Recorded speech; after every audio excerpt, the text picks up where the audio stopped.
साथियों नमस्कार, स्वागत है आपका अपने चैनल सक्सेस जंक्शन एक कदम सफलता की ओर में। और हम लेकर के आ गए हैं आपके लिए सभी प्रतियोगी परीक्षाओं की दृष्टि से अति महत्वपूर्ण 360 डिग्री करंट अफेयर्स, यानी कि यहाँ पर आपको हर एक प्रश्न के बारे में डिटेल में जानकारी दी जाएगी, जिससे अगर उससे संबंधित कोई अन्य प्रश्न आपको देखने को मिलता है तो आप उसे भी बड़ी आसानी से सॉल्व कर सकते हैं।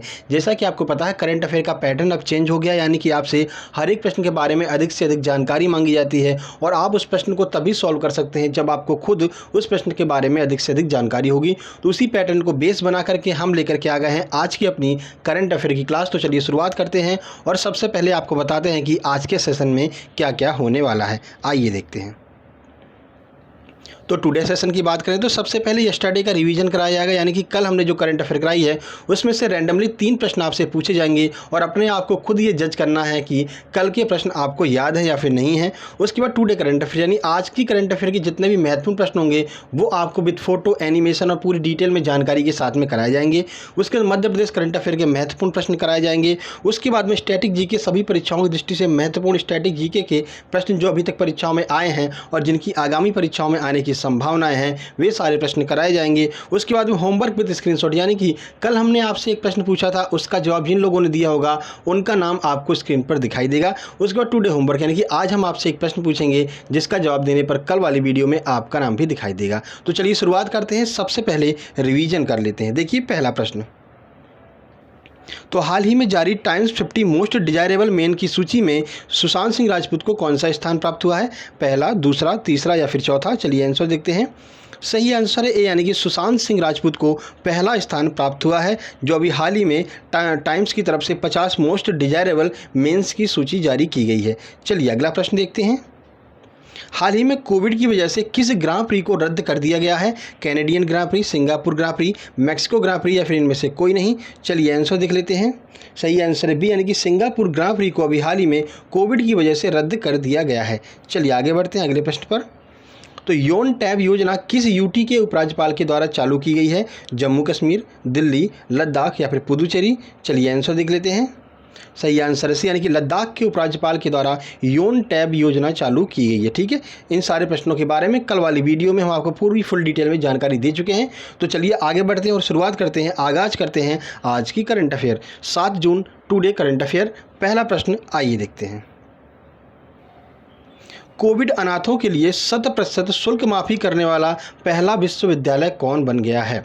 ऑप्शन ए है बनारस यूनिवर्सिटी, ऑप्शन बी है दिल्ली यूनिवर्सिटी, ऑप्शन सी है अलीगढ़ मुस्लिम यूनिवर्सिटी या फिर ऑप्शन नंबर डी है जीवाजी यूनिवर्सिटी? चलिए आंसर देख लेते हैं।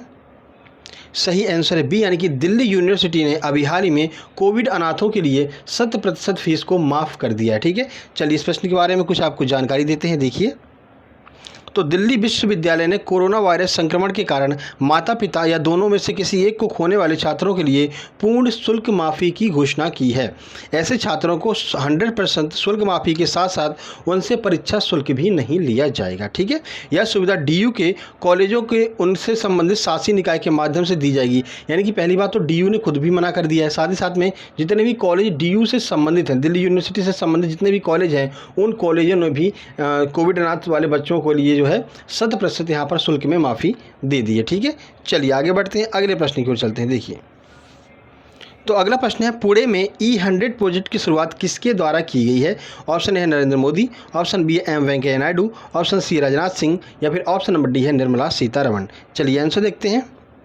सही आंसर है ए, यानी कि नरेंद्र मोदी के द्वारा पुणे में E100 योजना की शुरुआत की गई है। अब ये E100 प्रोजेक्ट क्या है, चलिए इसके बारे में आपको पूरी जानकारी देते हैं। देखिए, तो प्रधानमंत्री नरेंद्र मोदी ने 5 जून 2021 को विश्व पर्यावरण दिवस के रूप में चिन्हित करने के लिए पुणे में E100 पायलट प्रोजेक्ट शुरू किया है। ठीक है, तो 5 जून को यहाँ पर चिन्हित करने के लिए E100 पायलट प्रोजेक्ट शुरू किया गया है। अब ये देखिए क्या है, इस महत्वाकांक्षी परियोजना का उद्देश्य पूरे देश में एथेनॉल के उत्पादन और वितरण के लिए नेटवर्क स्थापित करना है। जैसा कि आपको पता है, अब क्या देखिए, डीजल पेट्रोल धीरे धीरे कम ही होता जा रहा है। ठीक है, तो एथेनॉल के द्वारा जो है यहाँ पर ईंधन बनाया जाएगा, उसके उद्देश्यों को पूरा करने के लिए और उस लोगों में जो है जागरूकता पैदा करने के लिए यहाँ पर E100 प्रोजेक्ट पायलट प्रोजेक्ट की शुरुआत की गई है।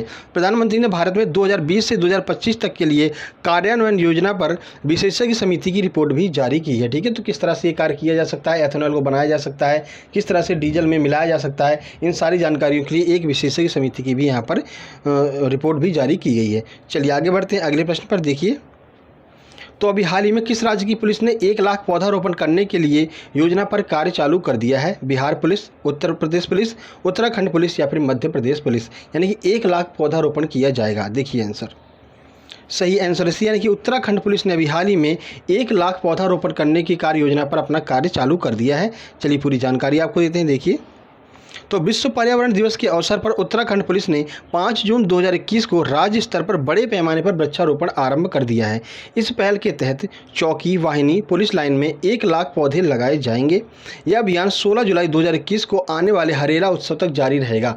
तो देखिए, 16 जुलाई 2021 को उत्तराखंड में हरेला उत्सव मनाया जाएगा। ठीक है, तो एक प्रश्न आपका यहाँ से और क्लियर होता है कि हरेला उत्सव कहाँ पर मनाया जाता है, तो कहाँ पर? उत्तराखंड में मनाया जाता है। और तब तक 1 लाख पौधे यहाँ पर लगा लिए जाएंगे, ये इनका लक्ष्य रखा गया है उत्तराखंड पुलिस का। ठीक है, चलिए आगे बढ़ते हैं अगले प्रश्न की ओर। देखिए, तो हाल ही में किस राज्य की सरकार ने 300 मिलियन पौधे लगाने का लक्ष्य निर्धारित किया है? राजस्थान, मेघालय, अरुणाचल प्रदेश या फिर उत्तर प्रदेश? चलिए आंसर देखते हैं।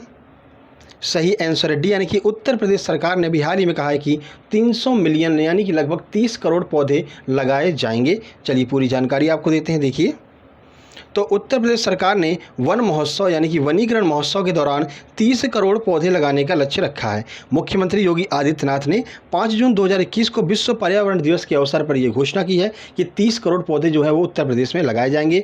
वन महोत्सव कार्यक्रम जुलाई 2021 के पहले सप्ताह में शुरू होगा। ठीक है, तो उत्तर प्रदेश में जुलाई 2021 के पहले सप्ताह में वन महोत्सव कार्यक्रम शुरू होगा और मुख्यमंत्री आदित्यनाथ जी ने कहा है कि हम यहाँ पर 30 करोड़ पौधे जो हैं वो लगाना प्रारंभ कर देंगे। वन महोत्सव से इसकी शुरुआत की जाएगी। चलिए आगे बढ़ते हैं। तो मुख्यमंत्री अनुप्रति कोचिंग योजना किस राज्य सरकार के द्वारा चालू की गई है? ये बहुत ही महत्वपूर्ण प्रश्न है। बिहार, मध्य प्रदेश, राजस्थान या फिर गुजरात? चलिए आंसर देख लेते हैं। सही आंसर सी, यानी कि राजस्थान सरकार के द्वारा अभी हाल ही में मुख्यमंत्री अनुप्रति कोचिंग योजना की शुरुआत की गई है। अब ये क्या है, आइए देखते हैं। तो देखिए, राजस्थान में वंचित छात्रों को सिविल सेवाओं और व्यावसायिक पाठ्यक्रमों में प्रवेश परीक्षा की तैयारी के लिए मुख्यमंत्री अनुप्रति कोचिंग योजना की शुरुआत की गई है।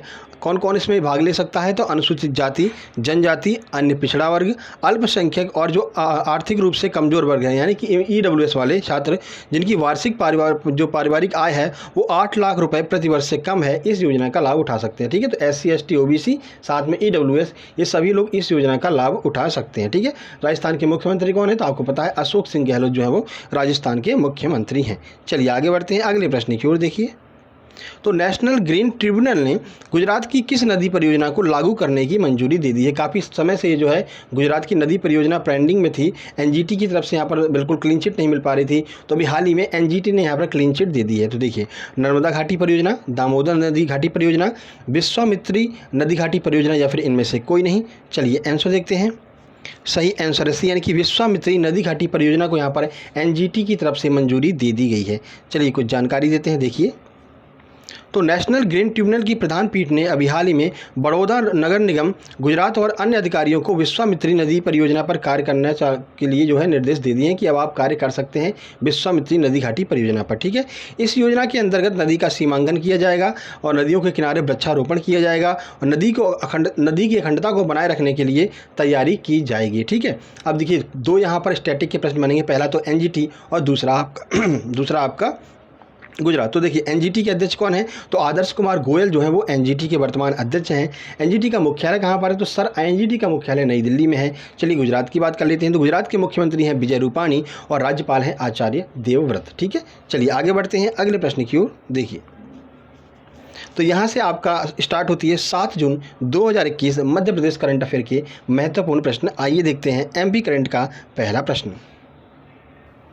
तो मध्य प्रदेश के किस शहर में नई उड़ान प्रशिक्षण अकादमी खोली जा रही है? खजुराहो, भोपाल, ग्वालियर या फिर मुरैना? आइए आंसर देखते हैं। सही आंसर है ए, यानी कि खजुराहो में नई प्रशिक्षण अकादमी खोली जा रही है, यानी कि उड़ान प्रशिक्षण अकादमी। कैसे आपको चॉपर को उड़ाना है, ठीक है, प्राइवेट प्लेन को कैसे उड़ाना है, तो इसकी एकेडमी खोली जा रही है। कहाँ पर? उज्जैन में। चलिए आपको जानकारी देते हैं। देखिए, तो मध्य प्रदेश के खजुराहो में विशेष प्रकार की नई उड़ान प्रशिक्षण अकादमी की जो है घोषणा की गई है। पूरे भारत में 8 नई प्रशिक्षण अकादमी खोली जा रही हैं। तो पूरे भारत में तो 8 खोली जा रही हैं, और मध्य प्रदेश में कहाँ पर खोली जा रही है, तो मध्य प्रदेश के खजुराहो में यहाँ पर नई प्रशिक्षण अकादमी खोली जा रही है। ठीक है, खजुराहो के मंदिरों का निर्माण चंदेल वंश के शासकों ने कराया था। ये प्रश्न तो कई बार परीक्षाओं में आया हुआ है, तो आपको याद रखना है, चंदेल वंश के शासकों के द्वारा खजुराहो के मंदिरों का निर्माण करवाया गया था। चलिए आगे बढ़ते हैं, अगला प्रश्न देखते हैं। तो मध्य प्रदेश के किस शहर में ब्लैक फंगस के मरीजों के लिए इंजेक्शन बनाए जाएंगे, यानी अब खुद ही इंजेक्शन का उत्पादन किया जाएगा। तो इसका ऑप्शन देख लेते हैं। ऑप्शन ए है इंदौर, ऑप्शन बी है भोपाल, ऑप्शन सी है जबलपुर, ऑप्शन डी है उज्जैन। चलिए आंसर देखते हैं। सही आंसर इसका सी, यानी कि जबलपुर में जो है अब ब्लैक फंगस के मरीजों के लिए खुद ही यहाँ पर इंजेक्शन बनाए जाने की तैयारी की जा रही है। क्योंकि अभी हाल ही में जो मध्य प्रदेश उसने गुजरात से 1000 टीके मंगाए थे, तो अलग अलग राज्यों से मंगाए जा रहे हैं ब्लैक फंगस के लिए टीके, इसलिए मध्य प्रदेश स्वयं जो है बनाना चाहता है ब्लैक फंगस के लिए टीके। चलिए जानकारी आपको देते हैं। देखिए, तो मध्य प्रदेश के जबलपुर में रेवा क्योर लाइफ साइंसेज कंपनी के द्वारा फंगस के मरीजों के लिए टीके का निर्माण किया जाएगा। ठीक है, तो कौन सी कंपनी टीके का निर्माण करेगी, तो रेवा क्योर लाइफ साइंसेज जो कंपनी है वो टीके का निर्माण करेगी। अब ये कौन सा टीका होता है, इस कंपनी को एम्फोटेरेसिन बी इंजेक्शन बनाने की यहाँ पर अनुमति मिल गई है। तो याद रखिएगा, ब्लैक फंगस के लिए एम्फोटेरेसिन बी नामक टीका लगाया जाता है। राज्य में यह दूसरी कंपनी है, इसे सरकार ने यह लाइसेंस दिया है। इससे पहले इंदौर की मॉडर्न लेबोरेटरी को दवा बनाने की अनुमति मिल चुकी। ठीक है, तो इससे पहले जो इंदौर की मॉडर्न लेबोरेटरी है उसे यह दवा बनाने की अनुमति मिली थी, और दूसरी कंपनी हो गई है कौन सी आपकी, जिस जो है जबलपुर में रेवा क्योर लाइफ साइंसेज, जिसे दूसरी एक ऐसी कंपनी है जिसे यहाँ पर लाइसेंस दे दिया गया है। ठीक है, आपको ये याद रखना है कि ब्लैक फंगस के लिए कौन सा टीका लगाया जाता है, तो एम्फोटेरेसिन बी जो है वो टीका लगाया जाता है। चलिए आगे बढ़ते हैं। देखिए, तो यहाँ से स्टार्ट होती है आपके स्टैटिक जीके का छुपा रुस्तम क्लास पर प्रश्न ऐसे जो परीक्षाओं में आए हुए हैं, अभी रेलवे एनटीपीसी में आए हुए हैं, और जिनकी आगामी परीक्षाओं में आने की संभावना है। आइए देखते हैं पहला प्रश्न। तो देखिए, 2020 फीफा विश्व कप किस स्थान पर आयोजित किया जाएगा, अमेरिका, कनाडा, कतर या फिर मैक्सिको। आइए आंसर देखते हैं। सही आंसर है सी, यानी कि कतर में आयोजित किया जाएगा। फीफा वर्ल्ड कप 2022 कतर में 21 नवंबर से प्रारंभ होगा। 2026 का भी याद कर लीजिए, तो 2026 का FIFA world cup USA, Canada और मैक्सिको 3 जगह को मिला करके होगा। ठीक है, तो अभी वाला कहाँ पर हो रहा है, कतर की राजधानी दोहा में, और 2026 का कहाँ पर होगा, तो यूएसए, कनाडा और मैक्सिको में 2026 का होगा। ठीक है, चलिए आगे बढ़ते हैं। अगला प्रश्न, तो आईबीएम के सीईओ कौन है। अभी एनटीपीसी में कई प्रश्न पूछे गए हैं, आईबीएम के सीईओ, नोकिया के सीईओ, रिलायंस के सीईओ, मतलब ऐसे बहुत सारे सीईओ से संबंधित प्रश्न पूछे गए हैं। तो आपकी परीक्षा में भी सीईओ से संबंधित प्रश्न पूछे जा सकते हैं। ठीक है, तो आईबीएम के सीईओ कौन है, अमित चौधरी, आदित्य पुरी, हर्ष जैन या फिर अरविंद कृष्णा। आइए आंसर देखते हैं। सही आंसर है डी, यानी कि अरविंद कृष्णा जो है वो आईबीएम के सीईओ हैं। ठीक है, तो अरविंद कृष्णा जो एक भारतीय अमेरिकी बिजनेसमैन है, वर्तमान में आईबीएम के सीईओ हैं। आईबीएम का फुल फॉर्म पूछा जाता है, तो इंटरनेशनल बिजनेस मशीन जो है वो आईबीएम का फुल फॉर्म होता है। ठीक है, याद रखिएगा, महत्वपूर्ण यह प्रश्न है, क्योंकि बार बार जो है यहाँ पर रेलवे एनटीपीसी में पूछा गया है। चलिए आगे बढ़ते हैं। देखिए, तो ताजमहल को यूनेस्को की विश्व धरोहर स्थल की सूची में कब शामिल किया गया था, 1995, 1983, 1950 या फिर 1988। आइए आंसर देखते हैं। सही आंसर बी, यानी कि 1983 में ताजमहल को यूनेस्को की विश्व धरोहर सूची में शामिल किया गया था। चलिए कुछ जानकारी आपको देते हैं। देखिए, 1983 में ताजमहल को यूनेस्को की विश्व धरोहर सूची में शामिल किया गया। ताजमहल को बनने की जब शुरुआत है वो 1632 में हुई थी, और 1648 तक ताजमहल बन करके बिल्कुल तैयार हो गया था। किसने बनवाया था, तो शाहजहाँ ने बनवाया था मुमताज़ महल की याद में। ये तो आपको पता ही होगा, नॉर्मल सा प्रश्न है। ठीक है, तो ये याद रखिएगा, 1983 में शामिल किया गया था, 1632 में बनना चालू हुआ था और 1648 तक बन करके पूरा हो गया था। चलिए आगे बढ़ते हैं।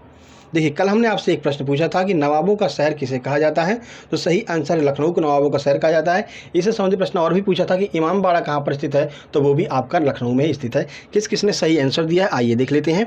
तो दीप्ति द्विवेदी ने बिल्कुल सही आंसर दिया है लखनऊ में। उसके बाद राम बिहारी नामदेव ने बिल्कुल सही आंसर दिया है। प्रमीला प्रजापति ने बिल्कुल सही आंसर दिया है। सचिन पारासर ने सही बताया है। अवंतिका शुक्ला ने बिल्कुल सही बताया है। शिल्पा वानखेड़े ने बिल्कुल सही बताया है। उसके बाद साक्षी द्विवेदी ने बिल्कुल सही आंसर दिया है। शैलेंद्र चौधरी ने काफ़ी अच्छी जानकारी दी है। जितेंद्र भारद्वाज ने बिल्कुल सही आंसर दिया है। तो बहुत बहुत धन्यवाद आप लोगों का कमेंट करने के लिए। ऐसे ही कमेंट करते रहिए, जिससे हमें भी अच्छा लगता रहेगा और हमें भी लगेगा कि कुछ नई चीज़ें आपके लिए लेकर के आनी चाहिए। ठीक है, चलिए आगे बढ़ते हैं और देखते हैं आज का प्रश्न क्या है, जिसका जवाब आपको कमेंट बॉक्स में कमेंट करना है। देखिए, तो मॉस्को किस देश की राजधानी है? अभी जिस भी देश की राजधानी है वो अभी चर्चा में बना हुआ, इसलिए हमने आपसे पूछा है। तो मॉस्को किस देश की राजधानी है? उम्मीद करते हैं आप गूगल पर सर्च करेंगे और राजधानी कैपिटल करेंसी भी आप इसकी लिख करके देंगे, ठीक है। और बाकी हम आपको बता दें कि MPPSC वालों के लिए हम डेली प्रैक्टिस सेट लेकर के आते हैं, ठीक है। तो रोज़ दोपहर में 12:30 बजे आपको प्रैक्टिस सेट यहाँ पर देखने को मिल जाते हैं, क्योंकि MPPSC का एग्जाम 25 जुलाई को होना बिल्कुल तय है, ठीक है। तो ये वीडियो आपको पसंद आया, वीडियो को लाइक कीजिए, दोस्तों के पास शेयर कीजिए, चैनल को सब्सक्राइब करके नोटिफिकेशन बेल जरूर दबा लीजिए, क्योंकि समय समय पर आपके पास नोटिफिकेशन आती रहेगी और कोई भी क्लास आपकी मिस नहीं होगी, ठीक है। जल्दी मिलते हैं दोपहर में 12:30 बजे MPPSC वाले प्रैक्टिस सेट के साथ में। तब तक के लिए नमस्कार, धन्यवाद।